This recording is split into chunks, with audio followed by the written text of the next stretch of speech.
Housemate Sam, maaari mo nang tanggalin ang iyong piring.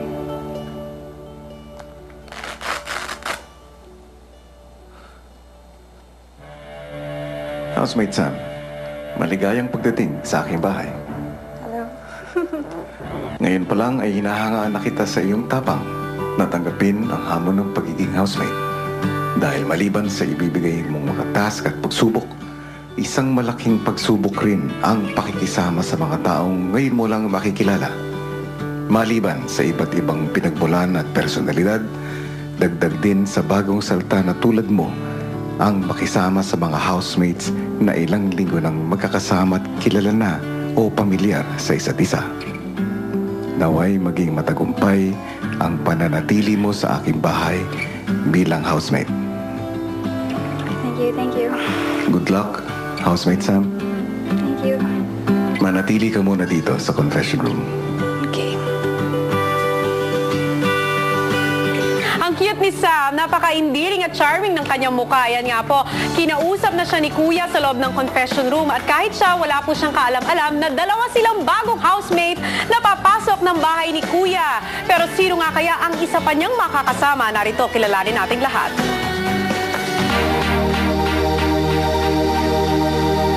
Tall, dark, and handsome.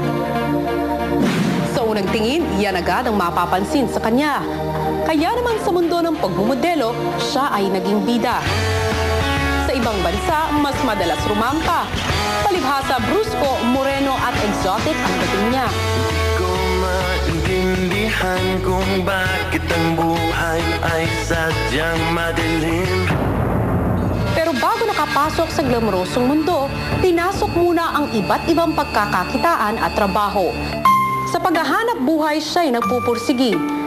Siya na kasi ang tumayong haligi ng pamilya. Mula nang iniwan sila ng kanilang ama. Naging magaling na modelo.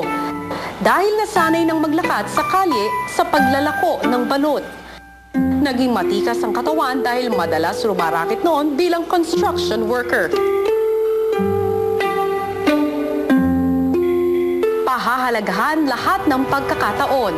Nananatiling mapagkumbaba sa kabila ng hirap, sila ay nakakaahon.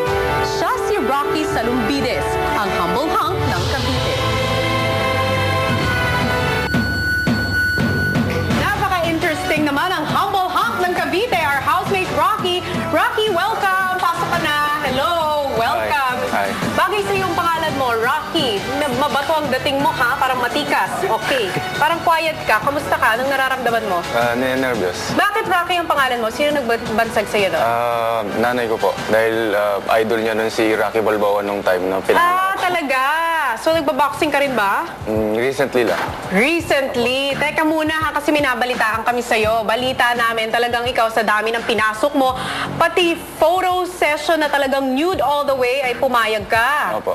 Talaga? Meron ka bang sample ng picture na yun? Hindi, joke lang. Humingi ng sample doon sa picture. Hindi, joke lang yon. Para naman may remembrance kami dito.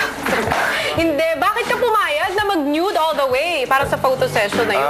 Para po yun sa charity ng tsunami victims nung time na yun. So, at saka privilege saka honor din po sa akin na makatrabaho ko yung photographer na well-known worldwide na gumagawa ng campaigns ng Louis Vuitton, ng covers ng Vogue. Ay, wow! So, kung sa tingin kong kahihiyan yun sa kapwa Pilipino, ay humingi ako ng tawad sa kanila. Wala naman nagsasabi na kahihiyan yun. That is what you call art. Yun Kaya nga nga po. humihingi kami ng remembrance. De, joke lang. Pero anyway, dahil nga sanay ka ng humarap sa camera, titignan natin kung handa kang harapin ang camera sa loob ng bahay ni Kuya. Not just one, but so many cameras, 24 hours a day and 7 days a week. Handa ka ba doon?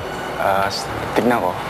Titignan mo? Apo. O sige, titignan din namin kung handa ka na kay Kuya. Ready ka na ba? Ready na po. If you're ready, we are all ready for you. Sige na, go! Makakapasok ka na. Maraming salamat, Rocky. Ayan, sisimula na niya ang pinakamahabang photoshoot sa loob ng bahay ni Kuya bilang isang housemate. But before anything else, nais po muna namin magpasalamat kay Ali Benson for the hair and makeup of our new housemates. Kaya good luck sa kanilang lahat. Ang pagharap nga ng mga bagong housemates at ni Kuya, lahat na yan sa aming pagbabalik.